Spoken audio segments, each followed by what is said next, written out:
a verdadeira identidade daquele que criou tudo, o homem capaz de transformar tudo em uma grande arma de guerra, de fazer experimentos que conseguem mudar todo o mundo de One Piece, desde criar um pacifista através de um corpo de um ser humano, até mesmo criar um ciborgue com capacidades de outras raças. Sua verdadeira face foi revelada, ou será que não? A gente vai entender tudo sobre o Vegapunk, além da sua verdadeira identidade e por que ela ainda não foi revelada. Para isso, usaremos algumas coisas interessantes, como por exemplo o flashback dele com o Caesar. A gente também vai falar um pouco do Enel na Lua, que tem algumas conexões bastante interessantes.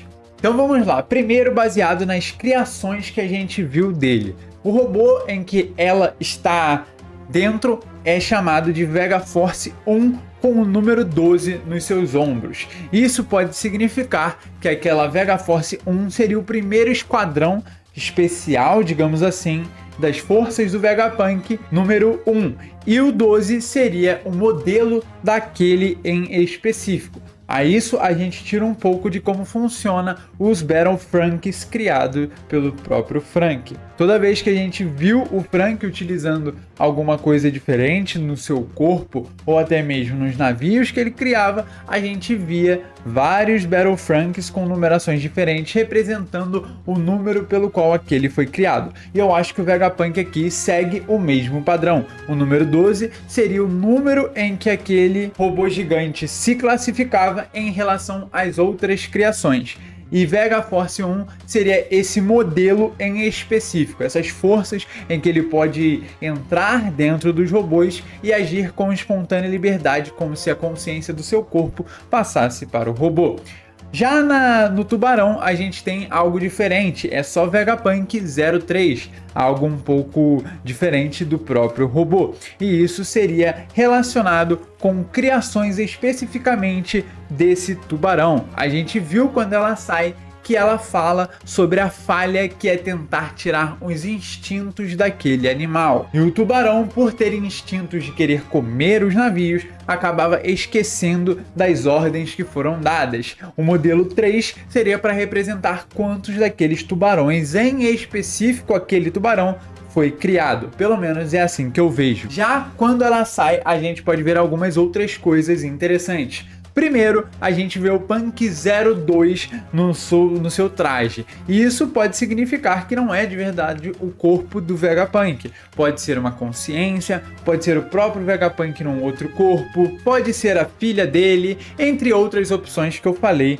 no último vídeo no review do capítulo. Aqui a gente vai trabalhar com a ideia de que essa não seja a verdadeira Vegapunk, independente do que ela seja. A gente vai comentar sobre a jaqueta dela mais um pouco, que possui números muito parecidos com o 66, que seria relacionado à Germa 66. E aqui é onde eu falo sobre a situação da clonagem e que essa jaqueta pode representar sobre isso, porque ela está dentro de um traje, os trajes da Germa são conhecidos pelos Mads, provavelmente, né? A gente viu que o Queen sabia sobre os irmãos do Sanji, então o Vegapunk provavelmente também sabe sobre os irmãos do Sanji. E o número na camisa deles, no traje deles, representava os filhos. Então essa é uma lógica que pode ser levada em conta. O Punk 02 seria o número da criação, e o 66, que pode estar na camisa, na jaqueta dela, pode representar que aquilo ali é um clone, assim como muitos outros. Talvez um clone que possua a consciência e a inteligência de Vegapunk, mas talvez um upgrade do que o próprio Jude conseguiu fazer, né? Porque a gente viu que ele acabava tirando as emoções dos filhos dele. Então aqui a gente pode ver uma diferença. Talvez as emoções sejam passadas nas criações do Vegapunk.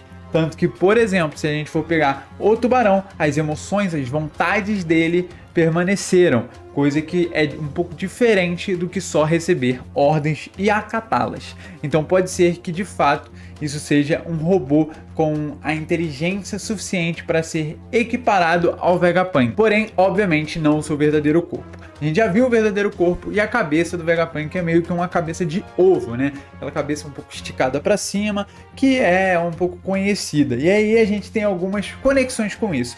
Primeiro, os piratas espaciais na Lua. A gente vê eles e o formato da Jolly Roger deles é bem parecido com isso, mostrando que talvez o Vegapunk possua alguma ligação com a Lua. E mais interessante de tudo é que, além dessa ligação com a Lua, a gente também tem que o nome da ilha é Egghead, a ilha do futuro, a ilha que possui 500 anos em tecnologias mais avançadas. Isso é curioso, a gente vê um pouco das capacidades do Vegapunk. E aqui a gente vai falar um ponto que pode ser levado em consideração depois para a gente entender a verdadeira ideia do Vegapunk e toda a sua ligação com Kuma e tudo mais. Vamos lá. Primeiro, o Vegapunk é um personagem que trabalha para o governo mundial. Então, teoricamente, o lado dele é o governo mundial. Obviamente que pode ser que não seja exatamente assim, e é essa hipótese que a gente vai debater aqui.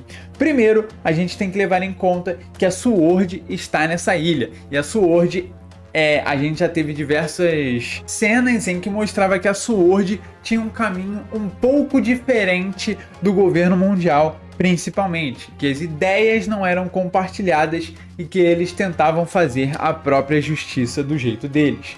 Isso a gente vê com Kobe, com Drake e mais.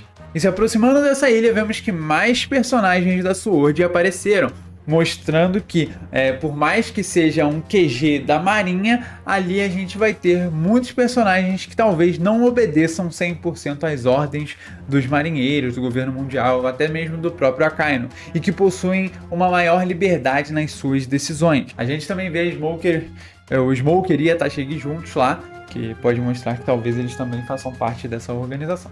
E então a gente pode crer que o Vegapunk ele está trabalhando para o governo mundial, porém a maior intenção dele não é isso e talvez seja fazer os seus próprios experimentos ou talvez algo ainda maior. Vamos falar sobre isso. Na história de Capa do Enel a gente descobre muitas coisas, né? Vimos aí a conexão com o governo mundial e com as armas ancestrais. Vimos no capítulo 1060 que as armas ancestrais foram novamente relacionadas com aquela história de Capa, mostrando que poderia ali ter a Pluton, mostrando que a Poseidon estava ali, e a gente viu aquela roda que poderia representar a Uranus, e a gente conseguiu ver todas as armas ancestrais sendo mostradas. E quando a gente vê no flashback do Caesar ele falando com o Vegapunk, a gente consegue ver a silhueta do Vegapunk que mostrava que ele tinha uma cabeça mais longa, mostrando que isso tem a ver com a conexão com os Egghead. E a gente vê lá na Lua, quando a gente está vendo as histórias de Capa do Enel, que tem os piratas espaciais e eles possuem essa cabeça, essa Jolly Roger. E essa ligação não para por aí. Além dele ter toda essa conexão com os piratas da Lua, teoricamente, né, o que não é confirmado, a Ilha Karakuri é um ponto onde a gente vê aquelas criações um pouco estranhas que tentam voltar para lá, o Space e os outros. E aquelas criaturas são diretamente da Lua, a gente vê eles no negócio do Enel, na história de Capa do Enel, mostrando mais uma ligação. E isso, curiosamente, a gente vê uma parte de tecnologia ali que mostra que aquela ilha foi a ilha do Vegapunk e era uma ilha baseada em tecnologia, tanto que ela é chamada de Ilha Mecânica, onde eram feitos os automatas. E ali a gente tem, né, que esses automatas eles eram da Lua. Agora, qual é a ligação de Vegapunk com a Lua? Essa questão dele ter nascido num lugar que era muito conectado com a tecnologia, uma tecnologia já avançada que fazia esses automatas, além de ter os próprios automatas serem teoricamente da Lua, e a gente também ter essa ligação dessa cabeça dele, do formato da cabeça dele com os piratas de lá, com a Jolly Roger de lá. E aqui uma coisa interessante é que é sempre mostrado como ele é alguém mais ligado com o futuro, como se ele tivesse a tecnologia e inteligência suficiente para ele ser alguém do futuro, como se ele conseguisse criar e recriar coisas que só poderiam aparecer no futuro.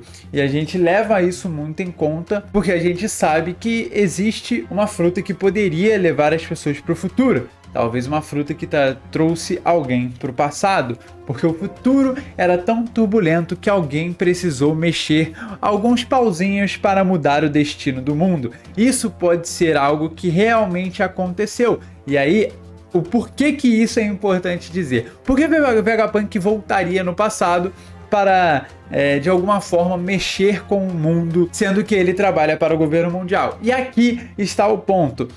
A gente vê no capacete que a mulher, que se diz o Vegapunk, tira, que ela possui alguns daqueles óculos. E quando a gente compara esses óculos, a gente vê que os revolucionários também usam eles. Sim, aqui vira uma bola de neve de informação. Pode ser verdade, pode não ser, pode não ter sentido nenhum. Mas quando a gente procura um pouco mais longe, como eu falei no meu vídeo passado, essa mulher que aparece é representada como uma aviadora de nome Amelia Earhart. E aí a gente liga isso com Lindbergh, que é representado, inspirado em um outro aviador. E isso seria uma ligação entre ele e os revolucionários, dando a entender que ele possivelmente está ligado com eles. Porém, talvez os revolucionários não saibam disso, ou talvez eles saibam. Aí a gente teria um motivo pelo qual Kuma entregou o corpo dele para o Vegapunk, mesmo sabendo das consequências.